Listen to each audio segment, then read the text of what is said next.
കാസർഗോഡ് ബട്ടംപാറയിൽ ഡോക്ടറെ വീടിനുള്ളിൽ മരിച്ച നിലയിൽ കണ്ടെത്തി. വൊർക്കാടി കൊണിബയൽ സ്വദേശിയായ ഡോക്ടർ രാജേന്ദ്ര ഷെട്ടിയാണ് മരിച്ചത്. കുളിമുറിയിൽ വീണ് ദിവസങ്ങളുടെ പഴക്കമുള്ള മൃതദേഹമാണ് കണ്ടെത്തിയത്. ഫോണിൽ ബന്ധപ്പെടാൻ സാധിക്കാത്തതിനെ തുടർന്ന് ബന്ധുക്കൾ വീട്ടിലെത്തി നോക്കിയപ്പോഴാണ് സംഭവം പുറത്തറിയുന്നത്. കാസർഗോഡ് ബട്ടംപാറയിൽ കൃഷ്ണ തിയേറ്ററിന് സമീപം താമസിക്കുന്ന വൊർക്കാടി കൊണിബയൽ സ്വദേശി ഡോക്ടർ രാജേന്ദ്ര ഷെട്ടിയെയാണ് വീട്ടിൽ മരിച്ച നിലയിൽ കണ്ടെത്തിയത്. 73 വയസ്സായിരുന്നു. ബുധനാഴ്ച രാവിലെ 9 മണിയോടെ വീട്ടിലെ കുളിമുറിയിൽ വീണ് മരിച്ച നിലയിലാണ് മൃതദേഹം കണ്ടത്. മൃതദേഹത്തിന് ദിവസങ്ങളുടെ പഴക്കമുണ്ട്.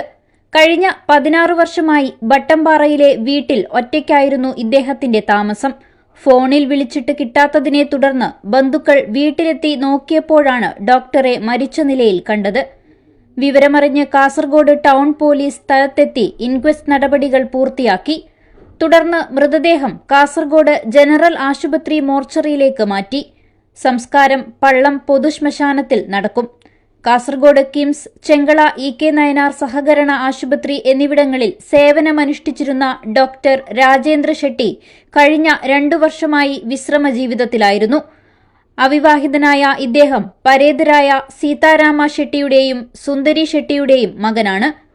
News 14 live Kasaragod. ബജറ്റിനിണങ്ങിയ വിവാഹാഭരണങ്ങളുടെ വൈവിധ്യമാർന്ന കളക്ഷനുമായി റോഷി ജ്വല്ലറി. ഡയമണ്ട് ആഭരണങ്ങളുടെ ഏറ്റവും പുതിയ ഡിസൈനുകൾ ഏറ്റവും കുറഞ്ഞ പണിക്കൂലിയിൽ. Roshi jewellery, gold and diamonds, bank road and court road, Kasaragod.